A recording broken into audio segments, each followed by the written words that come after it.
જય શ્રી કૃષ્ણ, રાધે રાધે. નમસ્કાર દર્શક મિત્રો, સ્વાગત છે તમારું સોનલ ડિવાઇન ભક્તિ ચેનલ ઉપર. બોલો દશામાની જય.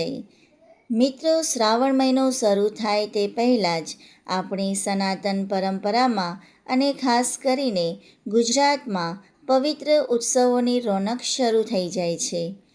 કાલથી જ એકસાથે અનેક પવિત્ર પર્વનો પ્રારંભ થઈ રહ્યો છે. અષાઢી અમાવસ્યા, દિવાસો, દશામા વ્રતની સ્થાપના અને એ વ્રત જીવ્રતનું વ્રત. આજના ખાસ વિડીયોમાં આપણે આ ચારેય પર્વોનું મહત્ત્વ, વ્રતની સાચી પૂજાવિધિ, કયા નિયમોનું પાલન કરવું અને દશામાં થતા માતાજીની કૃપાથી આપણા જીવનની દશા કેવી રીતે સુધારી શકાય એ તમામ વિગતો સરળ ભાષામાં સમજીશું. જો તમે ચેનલ ઉપર નવા હોવ તો હમણાં સબસ્ક્રાઈબ કરી લેજો અને વિડીયો પૂરો જોજો, જેથી પૂજાવિધિમાં કોઈ ભૂલ ના થાય. સૌથી પહેલાં વાત કરીએ કે દિવાસો એટલે શું. અષાઢ મહિનાની અમાવસ્યાને આપણે દિવાસો તરીકે ઉજવીએ છીએ. દિવાસો શબ્દ આવ્યો છે દીવા પ્લસ વાસ, એટલે કે દીપકનો વાસ. આ દિવસથી જ શ્રાવણ માસના તમામ પવિત્ર તહેવારોની શૃંખલા શરૂ થાય છે. અમાવસ્યાનો દિવસ પિતૃઓના તર્પણ અને શાંતિ માટે શ્રેષ્ઠ માનવામાં આવે છે. પિતૃતર્પણ: આ દિવસે સવારે સ્નાન કરીને સૂર્યદેવને જળ અર્પણ કરવું અને પિતૃઓના નામે પીપળાના વૃક્ષે જળ ચડાવવું. બીજું આપણે જોઈએ કે દીપદાન. સાંજના સમયે ઘરના મુખ્ય દ્વાર ઉપર તુલસી ક્યારે અને ઈશાન ખૂણામાં ઘી અથવા તલના તેલનો દીવો ચોક્કસ પ્રગટાવવો. તેનાથી ઘરમાંથી નકારાત્મક ઉર્જા દૂર થાય છે. હવે આપણે જોઈએ કે દશામા વ્રત સ્થાપના અને એનું મહત્ત્વ. હવે વાત કરીએ આપણી મા દશામાના 10 દિવસના પવિત્ર વ્રતની.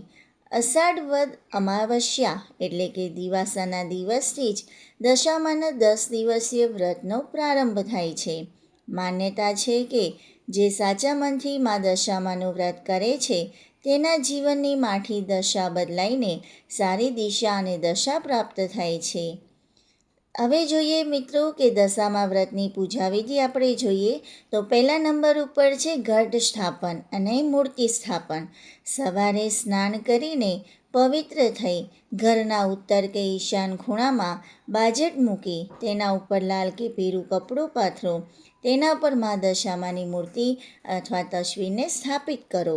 બીજું, સાંઢણી. દશામાનું વાહન સાંઢણી છે, તેથી પૂજામાં માટીની કે ધાતુની સાંઢણીનું વિશેષ મહત્ત્વ છે. સૂતરનો દોરો 10 ગાંઠ વાળવાવાળો જે હોય છે કે પૂજા વખતે 10 તારવાળો સૂતરનો દોરો લેવામાં આવે છે, જેમાં 10 ગાંઠ મારવામાં આવે છે. આ દોરાની પૂજા કરી તેને કંકુ અક્ષર ચડાવીને વ્રત કરનારે પોતાના જમણા હાથે અથવા તો તમે માતાજી જોડે પણ મૂકી શકો છો. બીજું આપણે જોઈએ કે 10 દિવસના કયા નિયમો છે કે જે આપણે પાળવાના હોય છે. પહેલા નંબર ઉપર છે એકટાણું. દિવસમાં એક જ વાર સાત્વિક ભોજન લેવું. અખંડ દીવો, શક્ય હોય તો 10 દિવસ ઘી અથવા તેલનો દીવો અખંડ રાખવો. અગર તમે શક્ય ન હોય 10 દિવસ માટે તો પછી તમે છેલ્લા દિવસે પણ અખંડ દીવો રાખી શકો છો. બ્રહ્મચર્ય અને સત્ય. ક્રોધ, અસત્ય અને નકારાત્મક વિચારોથી દૂર રહેવું.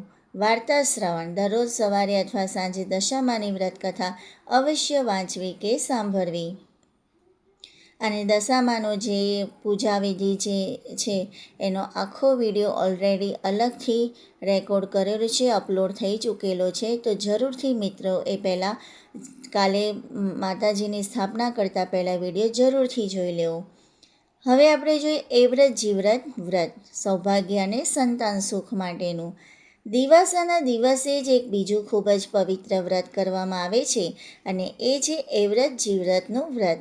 કોણ કરે છે આ વ્રત? આ વ્રત ખાસ કરીને સૌભાગ્યવતી સ્ત્રીઓ પોતાના પતિના દીર્ઘાયુષ્ય, અખંડ સૌભાગ્ય અને સંતાનોના રક્ષણ માટે કરે છે. કેટલીક જગ્યાએ અપરિણિત કન્યાઓ ઉત્તમ વરની પ્રાપ્તિ માટે પણ આ વ્રત રાખે છે. હવે આપણે જોઈએ પૂજાવિધિ અને મહત્ત્વ. જાગરણ કરવાનું હોય છે. વ્રતમાં રાત્રે જાગરણ કરવાનું મહત્ત્વ હોય છે. પૂજનમાં આપણે જોઈએ તો મા પાર્વતી અને શિવજીની પૂજા કરવામાં આવે છે. આ દિવસે ખાસ કરીને વાંસની ટોપલી અથવા પવિત્ર દોરાથી પૂજાવિધિ સંપન્ન થાય છે. આ વ્રત કરવાથી ઘરમાં સુખ, શાંતિ અને સમૃદ્ધિ આવે છે અને પરિવાર રોગમુક્ત રહે છે. હવે મિત્રો આપણે જોઈએ કે આ પવિત્ર દિવસો દરમિયાન કેટલી ખાસ બાબતોનું ધ્યાન રાખવું જરૂરી છે જેથી આપણું વ્રત સંપૂર્ણ ફળદાયી બને.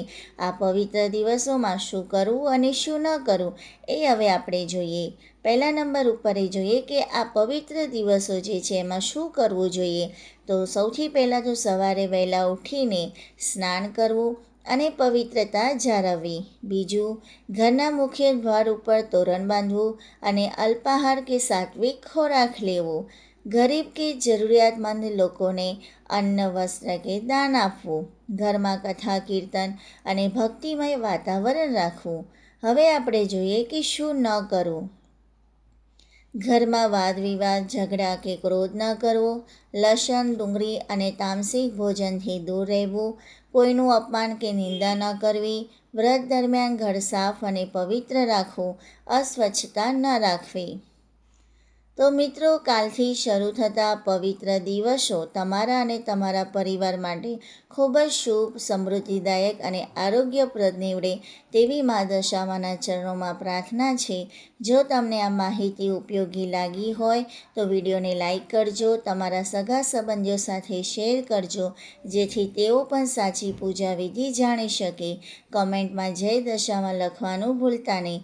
મળીએ છીએ આગામી વિડીયોમાં. જય દશામાં, જય શ્રી કૃષ્ણ, રાધે રાધે.